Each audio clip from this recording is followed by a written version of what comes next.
이런 말이 있죠. 국민은 자기들 수준 이상의 지도자를 갖지 못한다. 이건 대진리인데, 학생은 자기 수준 이상의 교사를 두지 못합니다. 성도는 자기 수준 이상의 목회자를 둘 수 없습니다. 플라톤은 이런 말을 했습니다. 정치에 무관심하면 가장 저질스러운 인간들에게 지배당한다. 한국교회는 일제시대에 일제의 간악한 흉기에 맞서서 자기 목숨을 던지고 애국운동을 했던 주체 세력이었습니다. 6.25 때는 공산주의, 사회주의 사상과 맞서서 신앙의 절개를 지켜냈던 위대한 전통을 갖고 있는 귀한 신앙인들입니다. 그런데 6.25 동란 끝나고 산업화에 몰입되면서 70여 년이 지난 오늘 한국교회의 모습은 샤머니즘화, 그리고 공동체성이 깨져버린 지극히 이기적이고 기복적인 신앙으로 전락하고 있지 않는가, 그런 생각을 저버릴 수 없습니다. 나라 일이 어떻게 돌아가든지, 옆집이 죽든지 망하든지, 어떤 고민을 하든지 나만 신앙생활 잘하고 하나님께 천국 가면 된다는 신앙도 아닌 신앙, 이런 개인주의적인 기복적 신앙이 가져온 병폐는 이루 말할 수 없이 크게 되어 있습니다.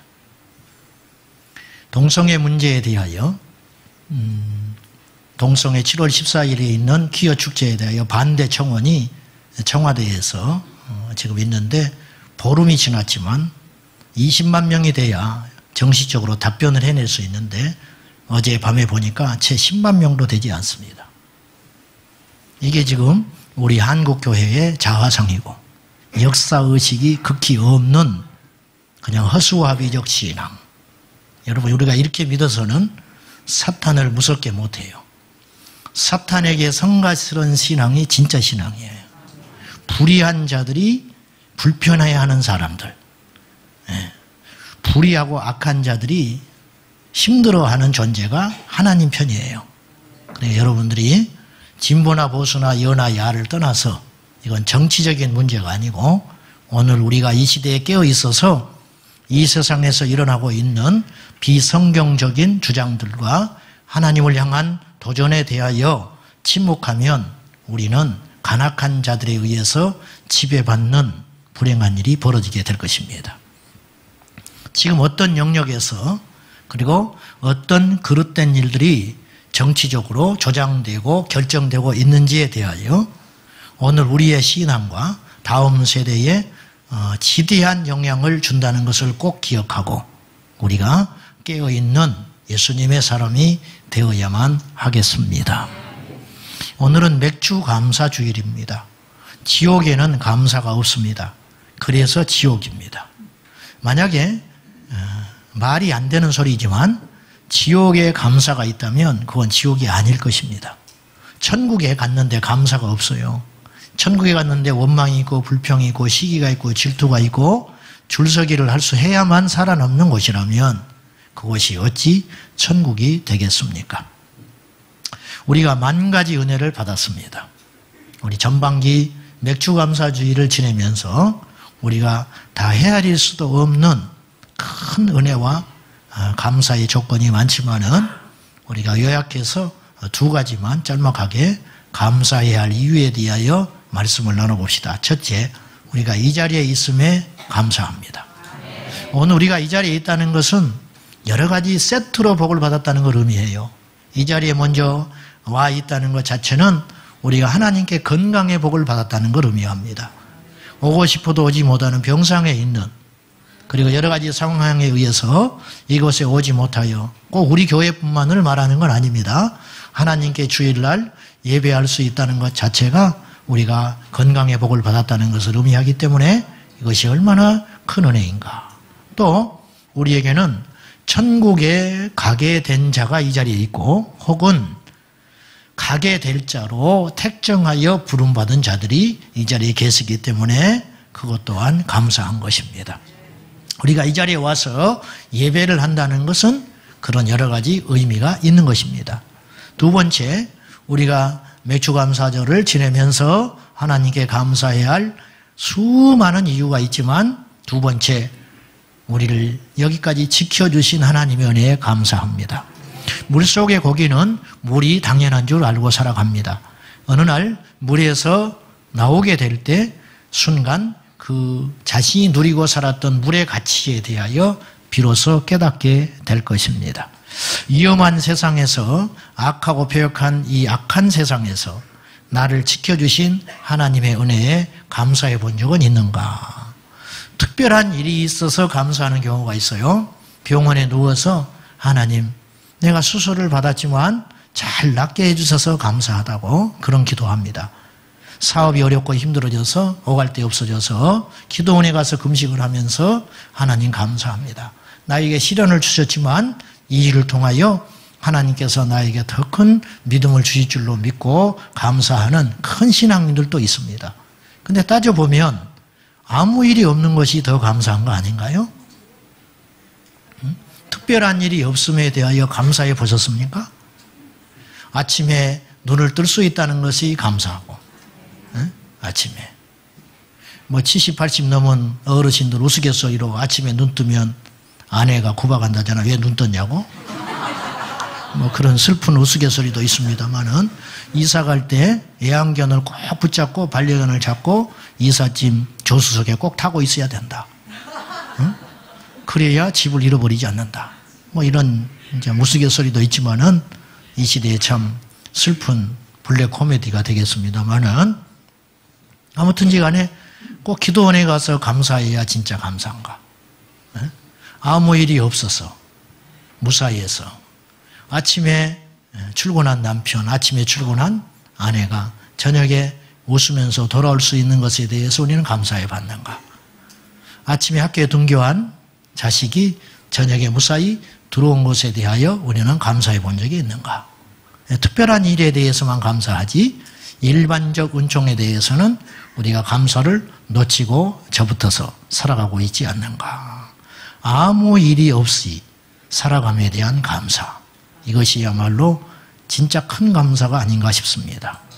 자, 오늘은 이제 우리가 십계명에 대한 설교를 계속하는 중에 5번째 계명을 만났습니다. 이 5번째 계명을 통해서 우리가 또 하나님께서 주시는 말씀을 오늘 우리가 받으려고 합니다. 4번째까지가 아시는 대로 하나님과의 관계에서 주님이 명하신 명령입니다. 그래서 흔히 대신 계명이다 그렇게 얘기해요. 하나님에 대한 계명. 그 다음에 5번째부터 10번째까지를 사람과의 관계 속에서 우리가 규범으로 살아야 할 명령이기 때문에 대인 계명 그렇게 이야기합니다. 자, 이제 5번째부터 10번째까지가 인간관계 속에서 우리가 살아야 할 원리들에 대하여 하나님께서 말씀하신 내용이라면은 우리가 한번 이런 생각을 해볼 수 있어요.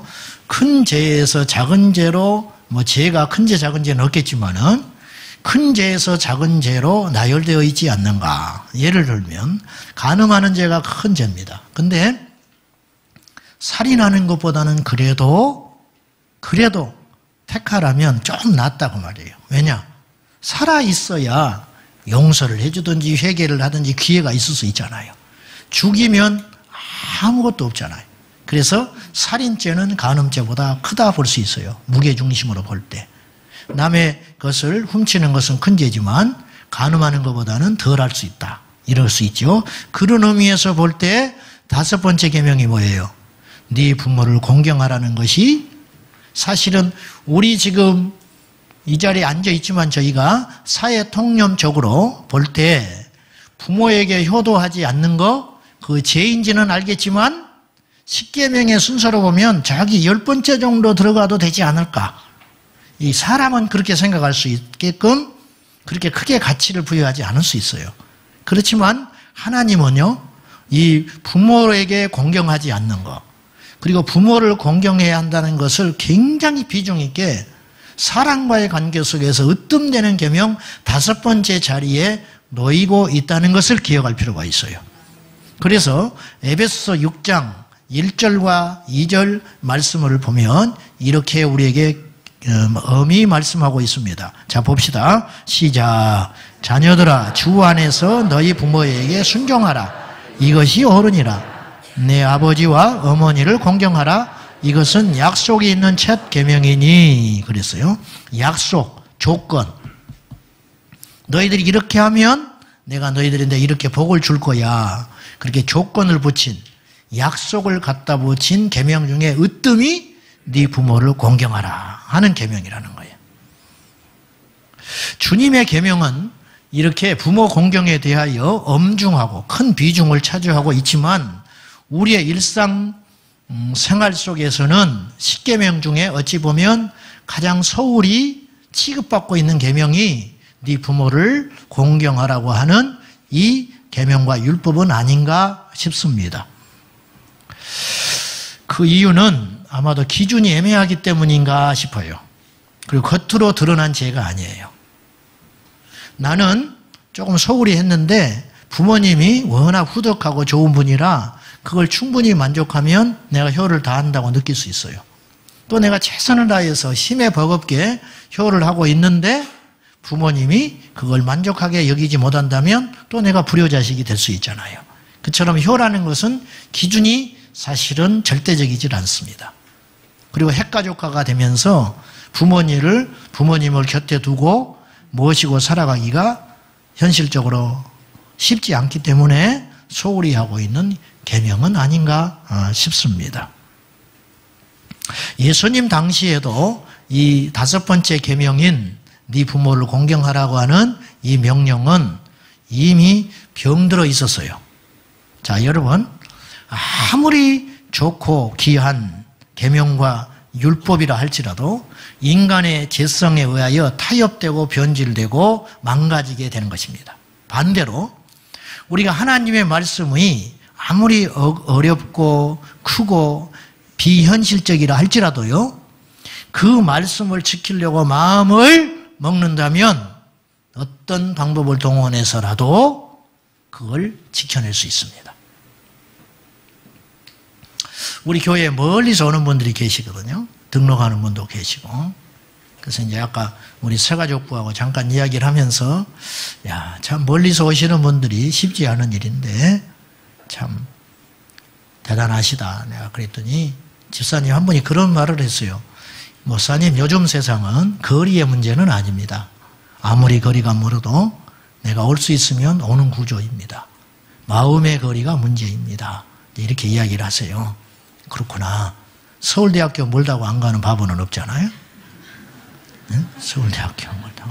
재수없이 서울대학교에 합격해가지고 가까운데 이렇게 가면 좋은데 그런 사람은 내가 들어보지를 못했어요.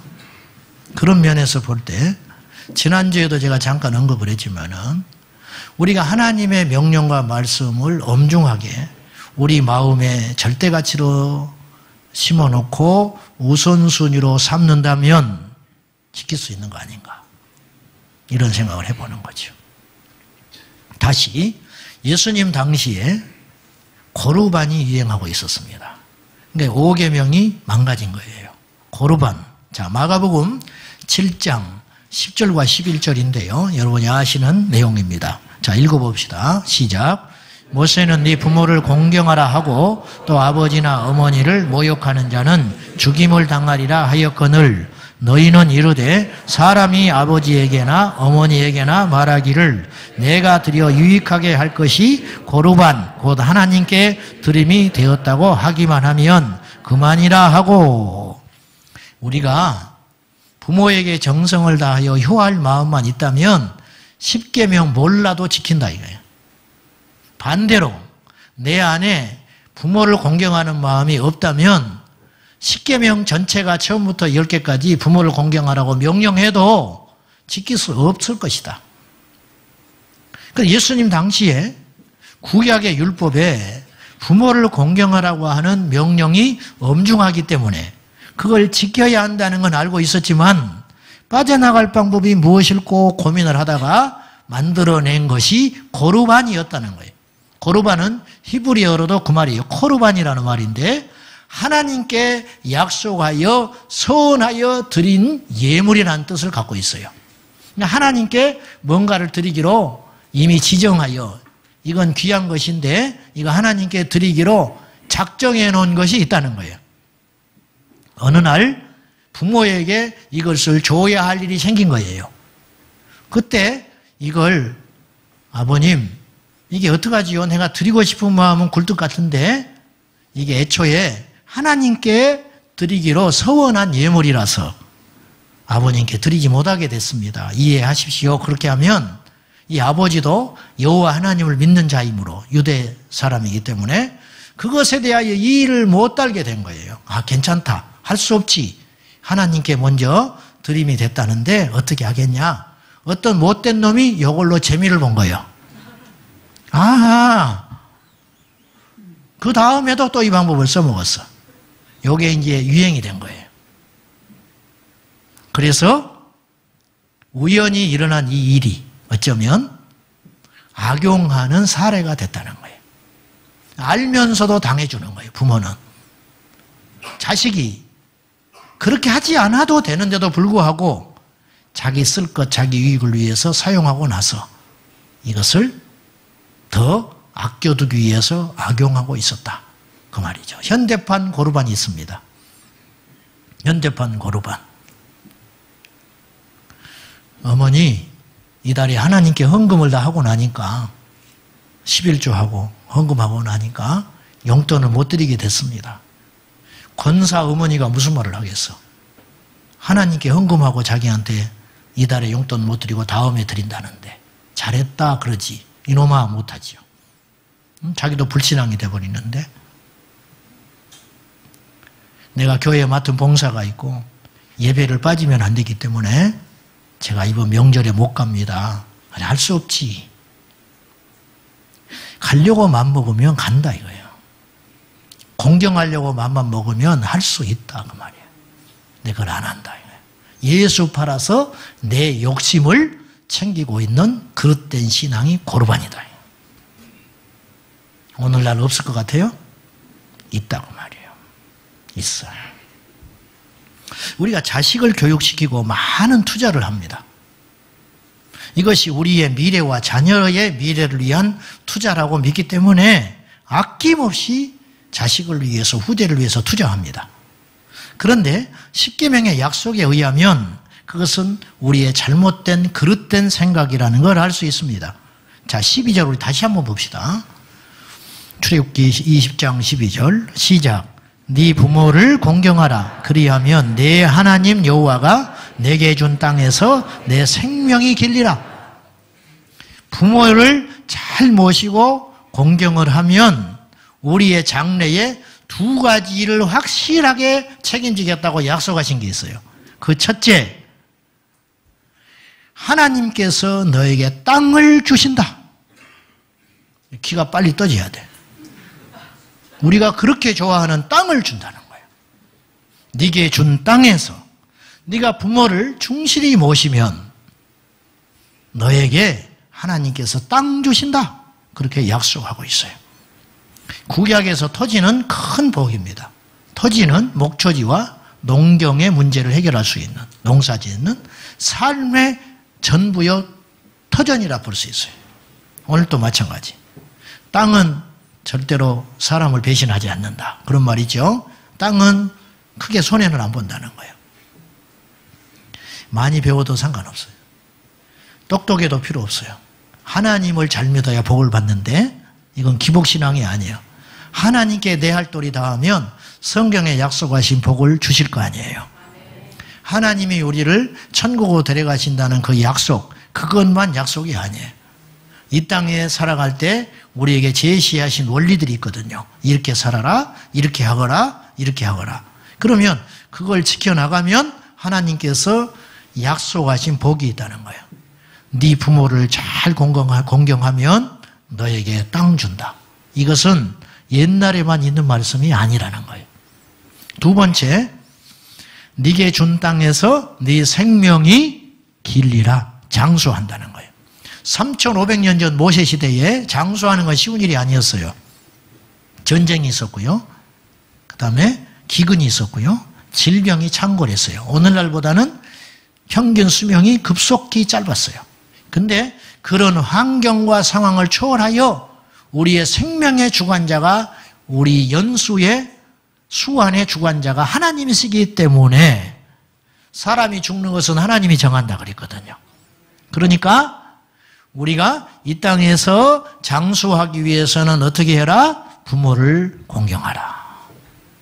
요약해보면 우리가 이 땅에서 가장 귀히 여기는 현대인들, 동서고금을 막론하고 우리가 제일 이 땅에 사는 동안 크게 여기는 복이 두 가지예요. 하나는 물질의 복, 하나는 건강의 복이에요. 이 두 가지의 복을 하나님께서 부모를 공경할 때 해결해 주신다는 거예요. 이쯤 되면 해볼 만한 거 아니에요? 아멘이 적네. 부모를 공경하는 것이 가장 확실한 미래 투자 아니에요? 그래요, 안 그래요? 가장 확실한 미래 투자. 황성주 박사라고 아시죠? 이분이 크리스찬인데 이분이 이런 말을 했어요. 효자는 장수한다. 사회적으로 존경받으면서 장수하는 사람들의 경우 나이든 노부모를 모시고 사는 경우들이 많더라. 부모님의 존재가 상황을 변화시킨다. 효성이 지극한 삶이 자신의 몸을 함부로 굴릴 수 없게 한다. 효자는 부모의 충고를 무시하지 않는다. 그래서 절제의 삶을 살라는 노부모의 잔소리는 지대한 건강에 영향을 준다. 술 먹지 말아라, 일찍 들어와라, 서로 싸우지 말아라, 이런 소리가 부모들이 한 소리이기 때문에 효자는 듣는다는 거예요. 그것이 결국 자신에게 유익하다는 거예요. 효성이 지극한 자식을 둔 부모는 오래 살 수밖에 없고 장수하는 부모는 자식의 건강에 선한 영향을 주기 마련이다. 대대로 장수하는 집안일수록 그리고 명문가일수록 유난히 효자, 효녀가 많은 것은 우연한 일이 아니다. 어찌 효의 열매가 건강뿐이겠는가? 성경은 또한 효자가 성공적인 삶을 살 것이라고 약속하고 있다. 인간관계가 원만한 사람, 위아래를 알아서 순종할 줄 아는 사람, 어른을 잘 모실 줄 아는 사람, 그리고 인내심이 있고 남을 섬길 줄 아는 사람이 이 세상에서 성공하는 것은 당연한 일이 아닌가. 효자가 잘 되는 것은 시대와 종족을 초월한 임상실험의 결과인 것이다. 그렇게 이야기하고 있어요. 자식을 위해서 집 팔지요. 그걸 당연하게 생각합니다. 자식 사업자금 마련하기 위해서 집 팝니다. 망설이지 않고 부모는 팝니다. 앞뒤 안 가리고 팔아버립니다. 이사합니다. 자식의 교육을 위해서 이사합니다. 맹모 삼천지교. 자식을 위해서 이민을 가고 기러기 엄마 아빠가 되는 것을 기꺼이 감내합니다. 그러나 부모를 잘 모시기 위해서 집 팔았다는 소리 저는 못 들었습니다. 부모를 잘 모시기 위해서 기러기 자식, 아들, 딸이 됐다는 소리는 제가 못 들어봤습니다. 여기서 설교하고 있는 제 자신도 설교할 자격이 없고 부끄럽습니다. 한 가지 기억하십시오. 자식에게 투자하는 것보다 더 확실한 미래 투자가 있다면 그것은 부모에게 투자하는 것입니다. 부모에게. 생전에 잘 하십시오. 불효자가 제일 많이 울어요. 그리고 제사상을 떡 벌어지게 차려놔. 의미 없어요. 의미 없어. 자, 최고의 효가 뭘까? 첫째, 부모에게 순종하는 것입니다. 우리가 눈에 보이는 권위자들이 있어요. 이 세상에 눈에 보이는 권위자, 직장에 가면 상사가 있습니다. 국민으로서는 왕이 있습니다. 선배가 있습니다. 나의 생사 이탈을 지고 있는 권세자가 있죠. 그리고 부모님이 계십니다. 이분들은 하나님이 나에게 붙여주신 하나님의 대리자예요. 하나님의 역할을 하라고 세워진 존재들이 권위자라 그런 뜻이에요. 그래서 바울 사도는 로마서 13장에 위에 있는 권세에 굴복하라 그랬어요. 왜? 하나님이 세웠기 때문에. 그러니까 그 권위와 질서를 무시한다는 것은 하나님에 대하여 대항한다는 뜻이에요. 이렇게 취급을 하는 거예요. 부모는 때때로 시대에 뒤처져 있습니다. 그래서 답답하고 대화가 안 되는 경우들이 허다하게 많습니다. 뭐 컴퓨터를 알겠습니까? 세상 돌아가는 이치를 알겠습니까? 스마트폰을 만지시겠습니까? 내가 직장 내에서 어떤 고민을 하며 얼마나 치열한 경쟁 속에서 하루하루를 견디고 있는지 말을 해도 못 알아듣습니다. 그냥 뜬구름 잡는 소리만 하기 일상입니다. 그래서 하는 말이 답답하다. 엄마는 대화가 안 된다. 물정 모르는 소리 하지 마시오. 이제 답답하면 이런 소리도 합니다. 그래서 곧잘 우리가 부모를 무시하기 십상이지만 성경은 우리에게 준엄하게 이렇게 명령합니다. 골로새서 3장 20절입니다. 시작. 자녀들아 모든 일에 부모에게 순종하라. 이는 주 안에서 기쁘게 하는 것이니라. 이치에 맞기 때문에 듣는 게 아니고 순종해라. 아침에 출근하려고 그러는데 비가 많이 옵니다. 야야 오늘은 차 안 가져가면 좋겠다. 두고 오라는 거예요. 불편해도. 그것이 나를 살릴 수 있다는 거 아세요? 그것이 혹시 나를 살릴 수 있다는 거 아십니까? 답답해도 순종해라. 대화가 안 통해도 순종해라. 그 말이죠. 무슨 일 있냐? 별것 없다 인생.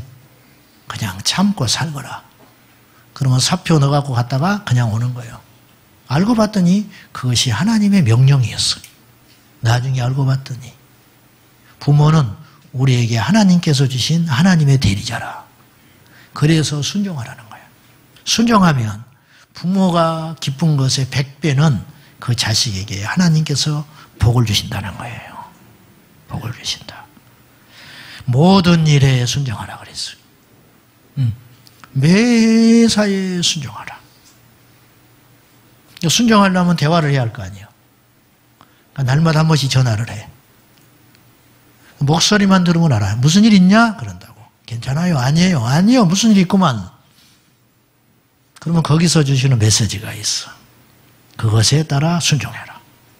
그것이 나를 살린다는 거예요. 그러니까 부모는 거칠어장스러운 존재가 아니고 보석과 같은 존재죠. 하나님께서 메시지를 주시는 통로라 이거예요. 근데 어찌된 일인지 요즘의 자녀들은 불순종한다. 불순종 영에 사로잡혀가지고 눈 치켜두고 고개 쳐들면서 엄마가 나한테 해준 게 뭐예요? 기껏 처먹이고 재우고 학교 보내줬더니 하는 말이 엄마가 해준 게 뭐냐? 안 해줬으면 죽었어. 그쯤 되면 이제 끝장나는 거죠. 두 번째요. 최고의 효는요. 부모에게 복음을 전하여 함께 천국에 들어가는 것이 최고의 효입니다. 가장 능력 없는 전도는 말로 하는 전도예요. 사실은. 예수 믿어, 예수 믿어. 안 믿어요. 가장 강력하고 힘 있는 전도는 뭐냐? 가슴으로 하는 전도예요. 행동으로 하는 전도. 마음으로 하는 전도죠. 안산제일교회 고은 목사님이 은퇴하셨는데 이분이 설교하는 중에 이런 말을 하셨어요. 자기 교회 고등부 1학년 학생이 있는데 이 애 이름이 효상입니다. 효상이. 효상이는 아버지가 알코올 중독자입니다. 평생 알코올에 찌들어 사는 아버지. 그래서 그 생활고를 못 이겨서 어머니가 생활을 책임지고 날마다 일을 해서 살아가는 집안입니다. 어느 날 아버지가 몸이 안 좋아서 병원에 갔는데 간경변. 그래서 간을 이식받지 않으면 생명이 위급하다. 이런 청천벽력 같은 소리를 들었습니다. 그런데 경제적으로도 그렇고 맞지 않아서 아무도 아버지에게 간을 줄 수 있는 조건의 사람이 나오지를 않았습니다. 효상이의 간을 정밀검사해 본 결과 100% 기증 조건이 됐습니다. 효상이는 학교를 휴학하고 수술대에 올랐습니다. 그리고 수술하기 전에 효상이는 이런 기도를 하나님께 드립니다. 주님, 아버지는 예수님을 모릅니다. 그토록 전도했지만 아버지 영혼을 구원하지 못했습니다. 제가 드린 이 간 한쪽이 하나님께서 받으시고 아버지의 영혼을 구원해 주십시오. 아버지는 살아났고 아버지는 구원을 받았습니다. 세상에는 부모의 간, 애간장을 태우는 놈들이 많습니다. 그런데 요상이처럼 아버지를 위해서 간을 바치는 자식도 있습니다. 부모에게 효를 다하려고 마음을 먹어보니까 안 계셔. 내 옆에 안 계셔. 어떡하지요? 부모에게 효를 해야 내가 복을 받는 것인데 어떻게 하면 좋아요? 교회에 부모님이 계십니다. 여러분 이웃에 부모님이 계십니다. 연로하신 성도님, 연로하신 이웃, 연로하신 집사님, 권사님, 장로님이 모두 우리의 부모 아닙니까? 부모. 이런 말을 많이 해요. 예수는 잘 믿는데 저 댐댐이가 틀렸다는 거예요. 그 예수 잘 믿는 게 아니라니까요. 그것은 그 말 자체가 틀린 소리예요. 예수를 잘 믿으면 그렇게 살아서는 안 돼요. 대부흥사인데 교회에서는 존경받는 목회자인데 집안에 가면 손가락질을 받아. 부모 생전에 나타나질 않아. 유산 갖고 얼굴 붉혀. 그리고 자리 박차고 나가더니 그 뒤로 명절에 나타나질 않아. 근데 교회에 가면 큰 교회 목사야. 이런 일이 많아요. 저를 포함해서. 기가 막히게 기도는 정산유수. 교회에 와서 맨날 철야해. 근데 콧배기도 안 보여. 그건 믿음이 아니라는 거예요. 믿음이 아니다. 비둘기에는 삼예가 있고 까마귀에는 반포효가 있다 그런 말이 있어요. 무슨 말이냐. 비둘기는 가지에 앉을 때, 나뭇가지에 앉을 때 어미새보다 삼예를 갖춰서 3단 아래에 반드시 앉는다는 거예요. 어미 비둘기 위에 안 올라가서 앉는다는 거예요. 요즘 비둘기는 먹는 것이 고약해서 싸가지가 많이 없어져서 그렇지 않겠지만은 원래 비둘기 습성은 부모 어미새의 3단 아래에 가지에 앉아 있는다는 거예요. 그래서 비둘기가 삼예가 있다 그래요. 까마귀는 반포지효라는 말을 쓰는데 까마귀는 반포, 돌이킬 반, 먹일 포. 그래서 자신의 먹을 것을 돌이켜서 어미 까마귀가 죽을 때까지 공양하는 새로 유명하다는 거예요. 그래서 까마귀의 효를 반포지효. 흔히 흉조라고 우리가 여기지만 그렇지 않다는 거예요. 겉만 시커멓지 안에는 하얘. 우리는 겉은 허연데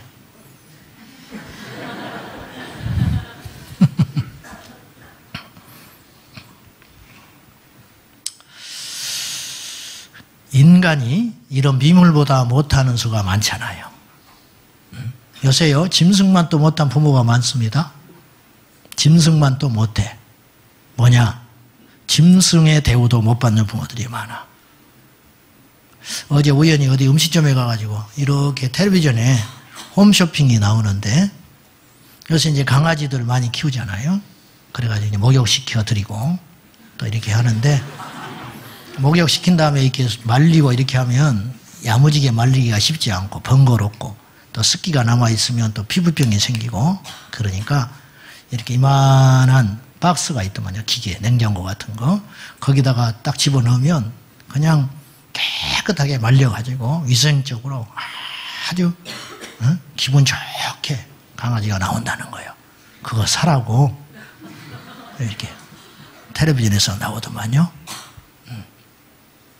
때마다 밥 차려드리고 때마다 머리 깎아드리고 때마다 손톱발톱 깎아드리고 때마다 병원에 가서 정기점검하고 때마다 기저귀 갈아드리고 개한테 개만큼 취급 못 받는 부모들이 이 땅에 너무 많다.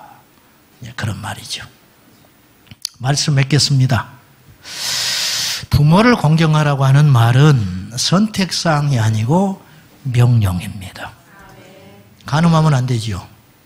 살인하면 안 되지요. 도둑질하면 안 되지요. 거짓말하면 안 되지요. 이웃의 것 탐내면 안 되지요. 부모에 공경하지 않으면 죄 짓는 거예요. 그래도 된다는 게 아니고 부모는 여건이 되면 모시고 힘이 닿으면 하는 데까지 해보고 안 되면 할 수 없는 것이지 그런 차원이 아니고 부모를 잘 공경하라고 하는 말은 주님의 준엄한 명령이다. 그것도 인간관계 속에서 제일 먼저 명심해야 할 명령이다. 이걸 꼭 기억하시고 우리 모두 우리 생애 다하는 날까지 최선을 다하여 우리 부모님 모시는 저와 여러분 꼭 되시기를 바랍니다. 기도합시다. 하나님 아버지, 주님의 모든 명령이 준엄하지만 십계명이야말로 우리가 이 땅을 살아가면서 반드시 지켜야 할 명령입니다. 그 중에 부모를 공경하라고 하는 이 엄명은 얼마나 크고도 중한 율법인지 예수 그리스도 안에 있는 우리가 다시 한번 깨닫고 발견하게 하여 주시옵소서. 모시려고 하니 안 계십니다. 지나간 세월이 후회스럽습니다. 그러나 이제라도 우리 이웃에 있는 어르신들을 부모처럼 공경하게 하여 주시고 우리에게 효할 수 있는 기회가 남아있어서 부모님이 생전에 계시다면 예수 믿는 덕을 온전히 나타내기 위하여 그분들에게 최선을 다할 수 있도록 도와주옵소서. 복을 누리기를 원한다면 이 땅에서 정말 영향력 있는 예수의 사람으로 살기를 원한다면 부모를 잘 모시는 저희 모두가 되게 하옵소서. 예수님의 이름으로 기도하옵나이다.